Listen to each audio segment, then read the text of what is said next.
Sehr geehrter Nationalratspräsident Sobotka, dear friends, fellow Europeans, ladies and gentlemen, it is such an honor to be here with you today and accept this award today on behalf of the European Parliament. Vielen Dank. And I take this opportunity, dear Wolfgang, to congratulate you on your 40 years in politics. You are a political giant who has helped to steer Austria through 4 tumultuous decades to become a key member of our union. That is a true achievement. You have done it all, and you have done it all your way. I am proud to call you a friend, a mentor, and a colleague. Thank you for all you have done for Austria, for Europe, and for parliamentarism. We have just come from a visit to the exhibition Talking Tacheles, which, dear President Sobotka, brought home your tireless work in combating anti-Semitism. Thank you for standing up for tolerance and acceptance and proving once again that hate has no place in our Europe. The exhibits remind us of the duty we all have to remember our past and to carry those lessons with us into the future, speaking up in defense of our common values and fighting prejudice wherever we find it.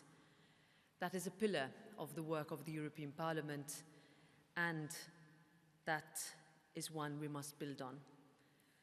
So it is both a privilege and a responsibility to receive this award on behalf of the European Parliament for strengthening European democracy and putting Europe at the service of Austria. I am honored personally and institutionally beyond words. The European Parliament will use this as inspiration to keep pushing our message and to keep strengthening relations with national parliaments, something that is close to the heart of both President Sobotka and myself. That is what, after all, our European Union is all about. In our Europe, every nation, every region, every person has an important role to play. Because Europe is as much Salzburg or Vienna as it is Brussels or Strasbourg. That is a message that parliaments must keep reinforcing every day. We saw this unity spring into action during the terrible floods that raged across Austria and many other countries. And in the face of such devastation, communities and countries came together to help those in need. Europe once again stood up in solidarity. I would like to use this momentous occasion to pay tribute to the emergency responders and the volunteers who stepped up to help others during this disaster. And my sympathies to the victims and all those who are still suffering. When Austria needed to look to the European Union, it found a partner and it found a friend. And I am proud that our union is and will always be a family of equal members, built on the shared values of solidarity, on peace and freedom. Meine Damen und Herren, looking out at this beautiful and historic space, I am reminded of Austria's motto. The future is in our hands, Austria is in our hearts. And it is clear that Austria also has Europe at its heart. Your 2018 presidency of the Council championed a Europe that protects, a Europe where tradition is respected, but that always looks to the future. And it understood the importance needed for stability in our neighborhood, a stability that has been shattered by Russia's illegal invasion of Ukraine. We are grateful for Austria's support, for Europe's clear and unequivocal response, and for your country's action for Ukraine itself. Together, we must keep standing with Ukraine, because this is as much about Ukraine as it is about Europe.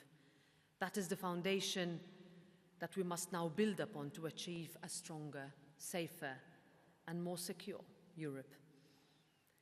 Dear friends, allow me to say also how proud I am of the work of my Austrian colleagues in the European Parliament, some of whom are here today. They work hard every day to make this ambition that I've just outlined a reality, They have led on critical legislation on files over the past years, since I remember, and I know that they will continue to do so. And our union makes all of this possible.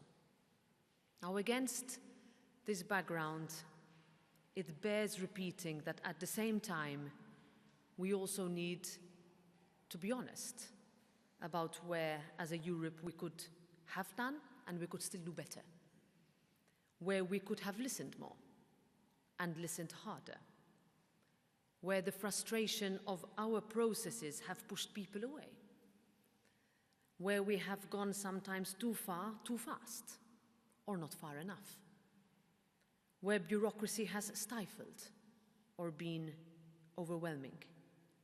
People are worried. The world around us seems more dangerous than ever before. People are concerned about paying bills at the end of the month, about affording a home, about finding a job. And our role is to reinforce the constructive forces of Europe that are prepared to work together to offer real solutions. And it will not be easy. Across our continent, extremists sell false narratives and offer false, simple solutions to impossible questions. They seek to destroy and disrupt. We seek the opposite, because we are a Europe of builders, of innovators, of forward thinkers. We seek a sustainable return to growth, making our industries more competitive while leaving no one behind. Only Europe can offer sustainable free markets coupled with the social safety nets that bring people back from the political fringes and foster entrepreneurship. And the answer is not by closing ourselves off. It is by working together to make our single market bigger, better, and more integrated. That is the political way that we must keep building. Now, we know that Europe is not perfect. I said this also before the Austrian Parliament. It is, after all, a work in progress every day. But I believe it is the one shared space in which we must build this future. Because only by working in the constructive center can we ensure that our democracy works for everyone, providing prosperity and freedom, enshrining dignity and rights, guaranteeing security and peace. This is our political generation's challenge.